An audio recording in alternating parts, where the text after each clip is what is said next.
Father Frost. There was once upon a time a peasant woman who had a daughter and a stepdaughter. The daughter had her own way in everything, and whatever she did was right in her mother's eyes. But the poor stepdaughter had a hard time. Let her do what she would, she was always blamed, and got small thanks for all the trouble she took. Nothing was right, everything wrong, and yet, if the truth were known, the girl was worth her weight in gold. She was so unselfish and good-hearted. But her stepmother did not like her, and the poor girl's days were spent in weeping, for it was impossible to live peacefully with the woman. The wicked shrew was determined to get rid of the girl by fair means or foul, and kept saying to her father, "Send her away, old man, send her away anywhere so that my eyes shan't be plagued any longer by the sight of her, or my ears tormented by the sound of her voice. Send her out into the fields, and let the cutting frost do for her." In vain did the poor old father weep and implore her pity. She was firm, and he dared not gainsay her. So he placed his daughter in a sledge, not even daring to give her a horsecloth to keep herself warm with, and drove her out onto the bare, open fields, where he kissed her and left her, driving home as fast as he could, that he might not witness her miserable death. Deserted by her father, the poor girl sat down under a fir tree at the edge of the forest and began to weep silently. Suddenly she heard a faint sound. It was King Frost springing from tree to tree, and cracking his fingers as he went. At length he reached the fir tree beneath which she was sitting, and with a crisp crackling sound he alighted beside her, and looked at her lovely face. "Well, maiden," he snapped out, "do you know who I am? I am King Frost, King of the Red Noses. All hail to you, great king," answered the girl, in a gentle, trembling voice. "Have you come to take me? Are you warm, maiden?" he replied. "Quite warm, King Frost," she answered, though she shivered as she spoke. Then King Frost stooped down, and bent over the girl, and the crackling sound grew louder, and the air seemed to be full of knives and darts. And again he asked, "Maiden, are you warm? Are you warm, you beautiful girl?"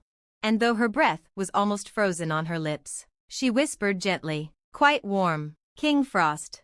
Then King Frost gnashed his teeth, and cracked his fingers, and his eyes sparkled, and the crackling, crisp sound was louder than ever, and for the last time he asked her, "Maiden, are you still warm? Are you still warm, little love?"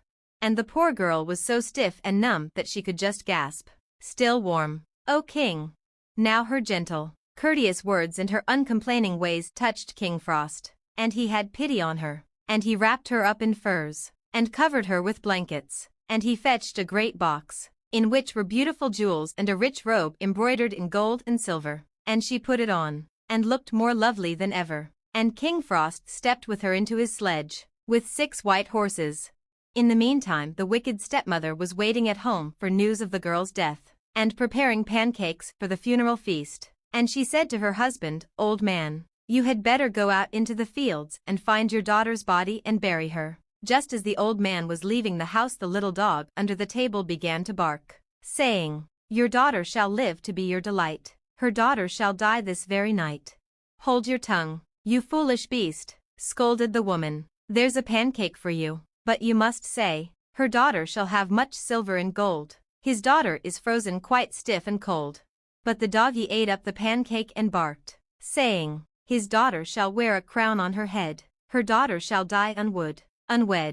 Then the old woman tried to coax the doggy with more pancakes and to terrify it with blows, but he barked on, always repeating the same words, and suddenly the door creaked and flew open, and a great heavy chest was pushed in, and behind it came the stepdaughter, radiant and beautiful, in a dress all glittering with silver and gold. For a moment the stepmother's eyes were dazzled. Then she called to her husband, "Old man, yoke the horses at once into the sledge, and take my daughter to the same field and leave her on the same spot exactly." And so the old man took the girl and left her beneath the same tree where he had parted from his daughter. In a few minutes King Frost came past, and, looking at the girl, he said, "Are you warm, maiden?"